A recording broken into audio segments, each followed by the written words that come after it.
जय श्री राधे कृष्ण। आज हम जया एकादशी की व्रत कथा करेंगे। गांडीवधारी अर्जुन ने कहा, हे भगवान, अब आप कृपा कर मुझे माघ मास के शुक्ल पक्ष की एकादशी के संबंध में भी विस्तार पूर्वक बताएं। शुक्ल पक्ष की एकादशी में किस देवता का पूजन करना चाहिए तथा इस एकादशी के व्रत की क्या कथा है, उसके करने से किस फल की प्राप्ति होती है। भगवान श्री कृष्ण ने कहा, हे अर्जुन, माघ मास के शुक्ल पक्ष की एकादशी को जया एकादशी कहते हैं। इस एकादशी के उपवास से मनुष्य भूत प्रेत पिशाच आदि की योनि से मुक्त हो जाता है। अतः इस एकादशी के उपवास को विधि अनुसार करना चाहिए। अब मैं तुमसे जया एकादशी के व्रत की कथा कहता हूँ, ध्यान पूर्वक श्रवण करो। एक बार देवताओं के राजा इंद्र नंदन वन में भ्रमण कर रहे थे। चारों ओर किसी उत्सव के समान वातावरण था।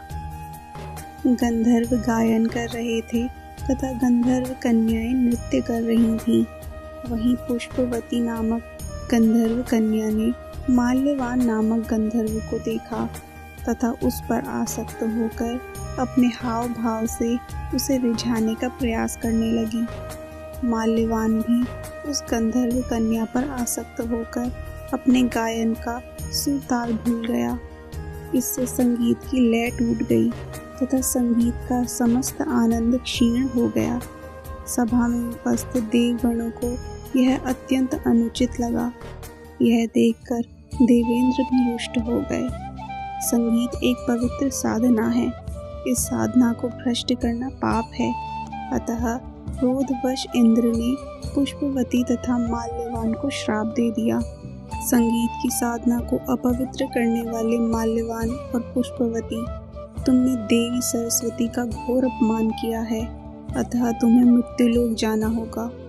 गुरुजनों की सभा में असंयम एवं लज्जाजनक प्रदर्शन करके तुमने गुरुजनों का भी अपमान किया है। इसीलिए इंद्रलोक में तुम्हारा रहना अब वर्जित है। अब तुम अधम पिशाच असंयमी के समान जीवन व्यतीत करोगे। देवेंद्र का श्राप सुनकर वे दोनों अत्यंत दुखी हुए तथा हिमालय पर्वत पर पिशाच योनि में दुखपूर्वक जीवन यापन करने लगे। उन्हें गंध, रस, स्पर्श आदि का तनिक भी बोध नहीं था। वहीं उन्हें असहनीय दुख सहने पड़ रहे थे। रात दिन में उन्हें एक क्षण के लिए भी निद्रा नहीं आती थी। उस स्थान का वातावरण अत्यंत शीतल था, जिसके कारण उनके रोम खड़े हो जाते थे, हाथ और पैर सुन्न पड़ जाते थे तथा दांत किटकिटाने लगते थे। एक दिन उस पिशाच ने अपनी स्त्री से कहा, न मालूम हमने पूर्व जन्म में कौन से पाप किए हैं, जिसके कारण हमें इतनी दुखदायी यह पिशाच योनि प्राप्त हुई है। पिशाच योनि से नरक के दुख सहना अधिक उत्तम है। इसी प्रकार के अनेक विचारों को कहते हुए अपने दिन व्यतीत करने लगे। भगवान की कृपा से एक समय माघ मास के शुक्ल पक्ष की जया एकादशी के दिन इन दोनों ने कुछ भी भोजन नहीं किया तथा न ही कोई पाप कर्म किया। उस दिन मात्र फल फूल ग्रहण कर ही दिन व्यतीत किया तथा महान दुख के साथ पीपल के वृक्ष के नीचे विश्राम करने लगे। उस दिन सूर्य भगवान अस्ताचल को जा रहे थे। वह रात्रि इन दोनों ने एक दूसरे से सटकर बड़ी कठिनाई से व्यतीत की। दूसरे दिन प्रातः काल होते ही प्रभु की कृपा से इनकी पिशाच योनि से मुक्ति हो गई तथा पुनः अपनी अत्यंत सुंदर अप्सरा एवं गंधर्व की देह धारण करके सुंदर वस्त्रों एवं आभूषणों से अलंकृत होकर दोनों स्वर्गलोक को चले गए। उस समय आकाश में देवगण तथा गंधर्व इनकी स्तुति करने लगे। नागलोक में जाकर इन दोनों ने देवेंद्र को दंडवत प्रणाम किया।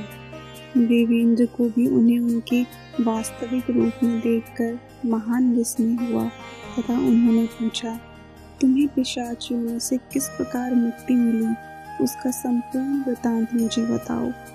देवेंद्र की बात सुन माल्यवान ने कहा, हे देवताओं के राजा इंद्र, श्री हरि की कृपा तथा जया एकादशी के व्रत के पुण्य से हमें पिशाच योनि से मुक्ति प्राप्त हुई है।